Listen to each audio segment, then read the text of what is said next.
家好，歡迎收睇國色相通。一個好嘅品牌，除咗可以吸引到消費者之外，其實對企業嘅將來前景，以至喺國家層面嚟講，都有個好大嘅影響力。究竟中國品牌點樣可以成功走出去，從而提升到佢哋嘅競爭力，以至就係中國整體嘅經濟啊？今日就要同兩位嘉賓一齊傾下。有我哋嘅嘉賓主持 Stella 李慧芬嘅 ，Hello Stella。Hello Apple 你好。Stella 你好。如果講到就係建設品牌或者品牌管理咧，一定要揾吳生啦。吳生你好，你好，歡迎你。你好，大師級。多謝。咁因為你嘅著作啦，咁其實或者係好多嘅文章啦，都係同品牌管理有關嘅。咁頭先都有提到啦，咁其實就係要營造一個品牌唔係一件容易嘅事，亦都係咧更加有難度，就係要將呢個品牌由自己嘅國家推去另一個國家㗎。講到咧就係質量強國嘅一個建設綱要咧，其實都有提到就係中國嘅品牌，希望就係成功走出去啦，從而提升到個競爭力㗎。先問下吳生啦，其實就係一個品牌點解會對一間企業咁重要咧？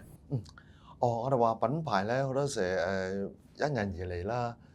創辦人創辦嘅時候，梗係有啲理想啊，有啲抱負啊。然之後咧，佢就將佢嘅理念咧又演化為啲產品啊、服務啊，甚至係我哋而家所講嘅體驗啦。咁但係點樣令到喺市場上、消費上係受到歡迎咧？呢個就去到另一個即係自由選擇啦。如果你打動唔到消費者，打動唔到呢個用家咧，你點樣偉大嘅抱負咧都係冇用。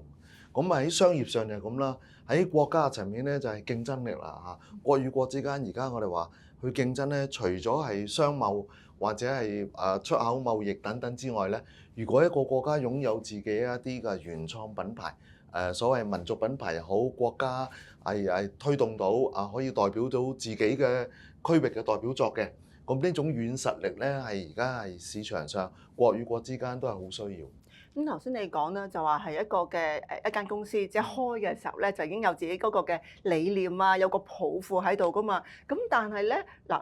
好多時你會見到一間普通嘅公司，佢冇打品牌嘅，咁可能一間普通嘅 trading 公司啦咁。咁同埋一間咧有啲品牌嘅公司，其實你會覺得地方就係話應該係佢有抱負，我要開呢間公司嘅時候咧，就已經係諗定晒我要做個品牌，我個品牌應該咧就係點樣嘅公司名同個品牌可以唔同啊嘛。係啦，咁你個品牌叫咩名好？咁啊又點樣去去容易銷售？係咪應該要諗通晒先至開始開一間公司咧？其實呢個有趣嘅問題。我哋話如果喺100年前或者係50年前，香港嘅商業啊貿易咧未頻繁嘅時候咧，心口嘅勇字咧就得㗎啦。有些少積蓄，跟住又賣下生果又得，賣下包仔又得啊。咁總之先行就先贏市場嘅。但係而家咧去到個市場咧，普遍係同質化啦，已經係我哋又去到一個 hyper competition 嘅一個經濟環境啦，即係話高度競爭。你有嘅嘢咧，我又複製到；你有個技術咧，我又知道，又優勝過你。於是乎咧，大家一路咧累積咧，就會係推陳出新咯。咁如果你冇自己嘅計劃冇一個即係能夠明確嘅方向出嚟咧，好多時你個心口嘅勇字咧會驚啊！哇！我推出個叉燒包，點解佢又推出個帶子叉燒包咁啊？又多咗啲新嘅嘢，你就招架不住。咁所以而家咧係需要有一啲叫計劃書，或者係有一啲確立咗自己嘅品牌嘅方向。1年、3年、5年遇到衝擊嘅時候，遇到經濟逆轉嘅時候，遇到市場唔受歡迎或者換差好味嘅時候，你能唔能夠咧都可以保育到你原有嘅核心價值，但係同時咧又可以一路進化咧？呢個就係我哋講緊品牌發展嘅戰略，係而家喺即係企業體裏邊咧，好需要、好急切需要。尤其香港嘅品牌咧，面對一啲老化或者換代更新啊，又或者面對而家創新咧擺在前嘅時候咧，係有啲招架不住。除咗企業自己嘅戰略之外咧，好似吳生所講咯，都提升去到國家層面，因為講緊中國品牌喺全世界整體嗰個嘅影響力啊。過往其實中國企業好多時候製造方面大家就知啦，好強嘅。咁但係打造品牌咧，可能就唔係佢哋嘅首要任務，覺得。咁但係近幾年係咪開始個變化都幾明顯啦？我哋見到有好多成功嘅品牌真係做到一個口碑啦，亦都係喺海外市場裏邊佔到一席位喎。咁中國品牌其實近呢幾年係咪不斷咁樣發力去做翻一個屬於品牌嘅價值出嚟嘅？的而且確嘅。過去咧就係香港又好，香港嘅率先咧，由60年代就推動區內我哋嘅經濟製造啊，再做咗一個奇蹟出嚟，都係靠嘅就係香港製造。咁去到80年代個機遇改革開放啦，咁香港製造咧就接咗棒，就由中國咧就承擔咗或者承接咗更大嘅一個市場，就推動咗中國製造啦。咁北船總又過咗40年啦，但係呢40年咧，亦都係製造咗另外一個經濟奇蹟，令到全中國以至於咧全世界都受惠喺呢一個製造中國製造嘅供給嗰度。咁但係去到而家又可能面對生產過剩又好，又或者鄰近周邊嘅地區，可能越南啊其他地區都能夠掌握到一啲低勞動力或者係一啲勞動密集嘅工業咁開始又要升級轉型咯。咁我哋而家就面對14、5規劃咧，亦都推出一個新嘅方向啦，叫做中國創造或者中國製造。咁其實相對於歐洲咧，佢都所謂咧係工業4.0，但係我哋亦都有我哋中國特色嘅，我哋話中國嘅原創，包括擁有知識產權重視知識產權嘅交易，亦都咧係喺創意創新創造價值嗰度咧無論喺業務模式以至於技術，以至於營銷，都希望全面咧打造呢個中國製造嘅效益咯。咁嗱，其實頭先講就話中國品牌，即係好多時啲企業都會即係去朝住呢個方向啦，又或者呢個係嘅國家嘅政策啦。咁嗱，我記得就話即係數翻幾十年前，你話北船總都40年啦，數翻40年前嘅時候咧，我覺得嗰陣時我哋細個咧就會好中意買啲日本嘢嘅，就會覺得日本嘢係好靚又平又靚咁樣。咁之後咧就會大家就開始就話覺得，如果中國內地啲嘢係平，就比日本啲更加平。咁但係咧你就唔會將佢掛鈎做靚。但係今時今日唔係喎。今時今日大家會覺得就話咧，中國嘢唔係平咁簡單，係平得嚟仲要係靚，性價比好高啊，性價比係好，係啦，仲要係正。咁其實喺呢一個嘅轉捩點上邊嘅時候咧，其實你見到國家係用咗做咗啲咩嘢，係將呢個打破咗一個缺口出邊啦。呢度都睇到咧，就係過去咧淨係一個產品或者一個服務滿足功能上或者生活上嘅需要係比較簡單嘅就平靚正咁快咁樣咁但係而家咧就係消費者嘅眼界高咗啦，包括我同你都係消費者，眼界高之餘咧就奄尖咗啦，即係識得稱咧個性價比又夠唔夠仲要超值超抵仲要超乎想像咧，就話 more than we expect，即係話買咗呢個嘢咧，除咗功能上享用啦，原來仲有身心靈嘅享受咁係多咗好多要求，咁所以咧就開始推動到咧係一般產品咧就係除咗基本嘅需求滿足以外咧，仲可能喺心靈上甚至係體驗上眼界上見識上以至於咧就整體佢用咗呢個產品之後咧有另外一種脫胎換骨嘅感覺，甚至乎有消費意義加咗上去。咁創造咧就擺咗喺前提啦，就係話點樣可以令一個咁本來係咁冷峻、咁同質化、咁性價比一般嘅產品咧，藉住創意創新咧，打造一啲軟實力即係一啲享用擺落去咯。呢一個就唔係話單單淨係一個企業就能夠做到嘅喎。咁我哋都見到係由國家去推動或者係佢哋去鼓勵啦，就係啲品牌要有一個品牌價值啦。首先，然之後第二步就諗下點樣係走出去。咁呢一個係咪先可以講話係由政府去推動，然之後個企業去執行，先至可以令到就係近我諗呢5-6年啦，其實有好多嘅中國品牌喺海外市場個知名度都好高喎。喺我做專業嘅角度去睇咧，就話品牌要規劃嘅。我打個比喻咧，以前咧生育嘅時候就撞彩就即係結婚生仔，有幾多個就隨天意啦。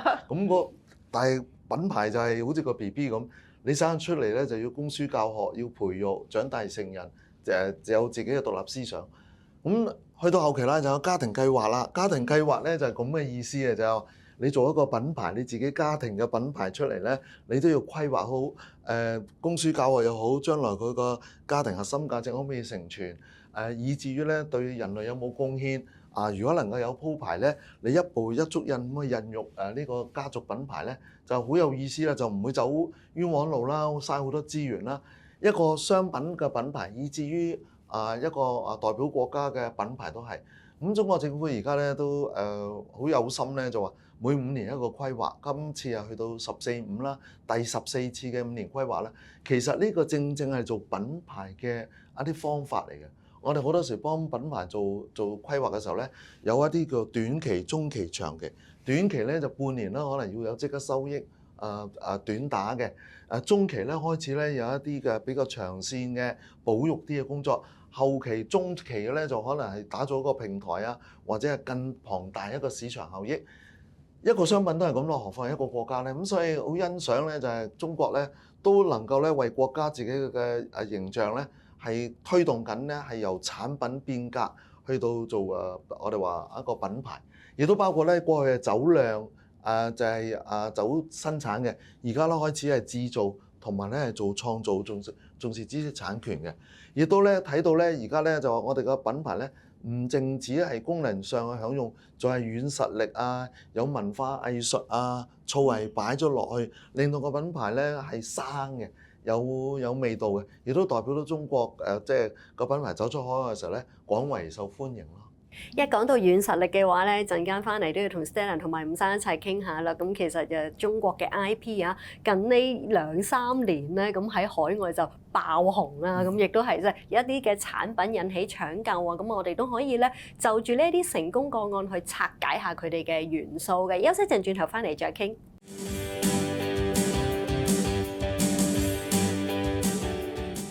繼續翻到嚟國色相通嘅節目時間 Stella 同埋伍生，咁我哋頭先都提到啦，就係發展品牌係已經去到國家層面嘅啦。咁因為見到份綱要裡面都有提到2035年咧，其實係要啲品牌、啲企業咧係達到一個質量更加高啦，個品牌價值亦都係有個更大嘅影響力嘅水平喎。咁不過啦，咁而家係一個正值做品牌嘅好時機咧。頭先聽伍生所講，因為喺14.5規劃裏邊一個好大嘅方向，咁政策有好多嘅推動啊，咁但係未完成晒成個14.5嘅時候，其實已經有好多企業成功跑出咗喎。我諗即係大家喺汽車品牌當中會見到啦，咁有好多嘅國產嘅汽車都打到出去海外市場。近1年啦，咁啊有一啲嘅 IP 亦都係可以話係紅遍全球喎。吳生可唔可以同我哋分析下，其實呢一啲嘅成功有啲咩嘅因素都係出現咗喺呢啲企業裏面嘅咧？喺 IP 品牌，尤其是一啲個創新形態嘅品牌啦，咁佢有個特色咧，都係同軟實力所包含嘅，包括藝術啊、文化、知識產權創造啊都有關嘅。譬如話黑神話嘅悟空啦嚇，佢係線上遊戲，佢就將喺國內嘅大江南北考察到嘅關於古籍裏邊嘅同《西遊記》有關嘅景點，就轉化為一啲場景，然之後咧通過一啲創新用現代嘅精神喺未來嘅精神咧再創造，咁從而咧帶出一個奇幻無窮嘅一個品牌咁呢個都係當然技術上科技上達到一定嘅水平去做到，即係同國際嗰啲我哋話遊戲品牌啦並駕齊驅呢個最低門檻啦。但係再上咧就話，喂嗰個故事嗰個內涵嗰個內容有冇得係再同即係西方嗰啲唔同咧？喺呢度咧就揾到係一啲東方元素，係我哋 originally from 我哋中國嘅，亦都街知巷聞嘅。咁另一個特色咧就係呢一類嘅品牌咧，通常普遍嘅認知度都高嘅。包括係《西遊記》4大小説之一啦，由細到培育都知嘅。大家都其實期望如果又講孫悟空，仲除咗講愛你4萬年之外，仲有冇其他方法咧？咁好因應咧接咗棒啦。嗱，咁《西遊記》我哋香港都好即係好驕傲嘅，由我哋創造咗呢個孫悟空再創造嘅故事。咁但係 until 去到今天啦，亦都有個黑神話接棒咯。咁另外啦，譬如嗱 Labubu 我哋亦都喺香港好感恩嘅，亦都表現到香港嘅實力喎。因為兩個嘅設計師，知名嘅設計師都係嚟自香港，係喺香港咧係創造咗 IP 品牌，然之後咧就國內嘅企業家係即係羅致咗，然之後咧發揚光大去到世界各地。咁但係嗰個character 嘅公仔嘅造型基本功説故事嘅能力長設以至於咧就話成個即係我哋話嗰個概念咧，都係衍生自香港人。咁呢個咧都係衍生帶出一個問題咧，香港嘅創意真係幾超乎想像啦，中西融匯啦，亦都咧係傳統同現代創新啦，再加埋咧係天馬行空嘅即係一啲構想咯。咁呢個都係能夠走出去世界各地咧，我哋覺得都係代表作嚟。但係我覺得咧就話頭先講係一紮呢啲即係 IP 啦，係叫做咁。其實咧，我覺得係好同以前好大區別嘅。譬如就講哪吒咁先算啦。即係以前咧，我聽到哪吒呢個名咧，我就會諗翻起細個咧睇啲粵殘片嗰啲咁樣樣咧係。咁但係你估唔到呢一套嘅哪吒咧，即係整體係第一全球，即係個個都會睇啦。我相信都唔會冇人未睇過咧，根本就係。就算你唔睇話咧，就算你唔入去戲院睇，你可能都喺網上邊即係 YouTube 度咧，不停咁樣kick佢啲片出嚟出邊睇啦，即係覺得咁紅嘅話咧，其實喺嗰個嘅轉接上邊，你會覺得喺即係中國或者國家內地嗰邊嘅時候咧，點樣去推動呢一件事情，令到佢可以即係同以前一個好翻天覆地嘅改變喎，係。其實喺哪吒之前咧，仲有個長安3萬里啊，嗰個講唐詩嘅故事啊，李白啊、杜甫嘅故事，嗰度咧已經有個伏筆咧，就係話。原來中國傳統嘅文化咧博大精深，5000年嘅歷史，好多素材取之不盡，再加以用現代嘅精神咧重新演繹。所謂現代精神咧，就係我哋參照咗荷里活嘅一啲卡通嘅造型啦，又或者説故事嘅方法啦，以至於喺 marketing 上面，原來可以係一套電影動畫開拓之前咧，喺周邊嘅 IP 產品做晒知識產權保護。開拓埋一啲個授權嘅產品，咁咧個成件事咧一引爆嘅時候咧，個連鎖反應就嚟。咁哪吒我睇咧就係相當傑出嘅，因為個原創性高啦，同埋咧佢嘅即係嗰個故事咧好正能量嘅，亦都咧就係家傳戶曉得嚟咧，亦都有創新元素，包括咧係對打嘅敵人啊、妖怪啊，全部都係走在前咧，佢哋大有可能發展係 online game 啦。商品授權產品啊，同埋咧係一啲盟產品啊咁呢個睇到咧就係我哋已經掌握咗啲方法，就係咧全盤規劃一個 IP，就唔係話見步行步做一樣做第二樣咁樣咯。我哋嘅優勢就見得到，就係其中一個咧，就係一個優厚嘅歷史文化啦，亦都係加入咗一啲嘅創新元素啊。咁結合咗兩樣嘢之後咧，就帶嚟一種新嘅體驗啊。不過想問下吳生啦，下一個階段啊，繼續做品牌喺全球嚟講，會唔會大家個方向其實都係可能都會望住就係 ESG 嚟？咁因為見到就係內地有好多嘅政策，其實都係講環保啊。講點樣係即係做綠色嘅建設啦、綠色工廠啊、綠色金融等等啊。其實而家 ESG 係咪都賦予到品牌一個價值咧？都的而且確㗎，國家已經係喺全球率先帶領緊係即係碳排放啊、達標啊，亦都有一個年份咧係 set 咗出嚟，亦都咧鼓勵緊企業咧係做足呢一樣嘢，咁都係一個全球一個示範作嚟。咁呢個趨勢裏邊咧，亦都睇到咧有好多衍生嘅商品啊、產業啊，或者係一啲創新嘅產值出到嚟。咁 ESG 尤其是喺環境嘅保護裏邊咧，碳排放嘅一啲嘅新嘅商機啦，我哋話免碳排放咧，亦都可以係用量度做商品去做嘅。咁亦都喺S 裏面咧，就係點樣可以幫到社會創造咗效益。幫社會創造咗一啲正能量，或者係對社會有影響嘅一啲產業產值出到嚟。咁G咧亦都包括企業嘅優化管治以至國家等等。咁3個大方向咧，其實都擁有好大嘅產業嘅價值喺度。咁並駕齊驅，我相信呢一個都係下一波需要達標做到嘅願望嘅產業咯。嗱，我覺得 ESG 咧，我哋成日都講 ESG 咁樣樣，但係咧，我哋成日都見到啲人咧，都係用拿住環保呢一樣嘢咧，就係話代表我公司我呢個公司就係即係點樣去喺環保方面成日做咗幾多嘢啊，一個係即係環保嘅品牌咁樣樣。但係其實 ESG 有即係3方面，因為頭先你講晒3方面嘅話，咁但係其他一啲好似唔係好見到啲公司咧，好用個即係用力咧係去話俾大人聽我有做咗啲咩嘢，做咗啲咩嘢咁樣樣？我個人咧就覺得 E 就係目標、願景、大方向，對環境、對地球嘅保育嗰啲義不容辭嘅。但係跟住咧就話點樣人類一齊要去做咗咧又回饋翻俾自己人類咧，嗰個 S 咧就係 society 啊，社會嘅 impact 啊，嗰度就係一個教育嘅工作，以至於咧就係新一代薪火相傳，承傳落去可持續發展嘅咁但係去到知咧，亦都係進入一個新嘅階段咧，就話企業點樣優化，尤其是眾所周知喺香港就係上市公司都要例行咧 ESG 嘅即係一啲活動啊、匯報啊咁。但係呢個日後咧下放到去中小企、微企，甚至乎係一個個體產業咧，都要做好咧係企業嘅信守承諾啊，對社會冇壞影響啊，以至咧就係可以係管治上面係可以帶出咧一個即係增長可持續嘅發展空間啊等等。咁呢個我覺得都仲意義重大。咁所以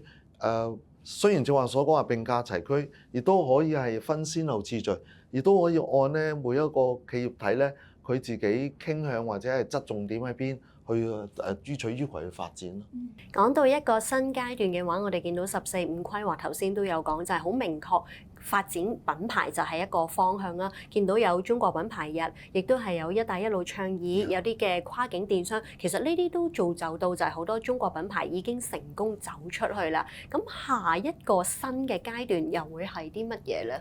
哇！呢個都係超大嘅難題。我哋話一個企業或者一個產業嘅發展咧，係一開拓咗之後咧，佢可以係持續係5年至10年光景嘅。所以即係我哋國家有5年嘅規劃，每5年咧會提出一個新嘅方向。咁但係我相信開咗局之後咧，係品牌嘅產業咧就唔止係5年嘅一個章節。佢可能咧仲有續集啊，仲有第3波咁咁以至於跟住再上嘅 ESG，於我嚟睇咧，仲有好多嘅品牌嘅領域咧，仲係而家就係可有待開拓嘅。正如我哋香港而家發展城市經濟咧，但係咧再繼續去咧，我會睇到係文旅產業啦。我哋嘅旅遊點有冇一啲可以係可持續發展？所謂可持續發展，我嚟過之後，下一次我有心思再嚟，唱口碑同你拉大隊嚟嗰種可持續發展，就唔係話嚟一次之後又打咗卡就算，嗰啲就係斷尾嘅。咁文旅咧，亦都包括裏邊包括體育啦，體育嘅產業，亦都係相信係一個新興嘅產業。由運動員嘅堅毅不拔嘅精神，亦都影響到運動品牌嘅創新嘅衍生啦。咁呢個咧亦都。除咗我哋中國有特步啊，或者係李寧牌啊，其實都睇到仲有好多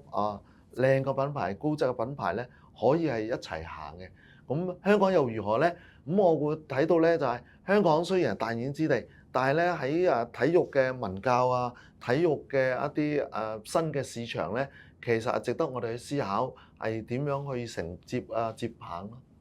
所以咧就係一間企業喺計劃自己將來嘅時候，除咗每年就係要交條靚嘅數之外咧，亦都應該要咧花多啲心思去諗下點樣做好呢個嘅品牌啊！今日多謝晒吳生，亦都多謝 Stella 嘅，多謝晒兩位。多謝 Apple，多謝 Stella。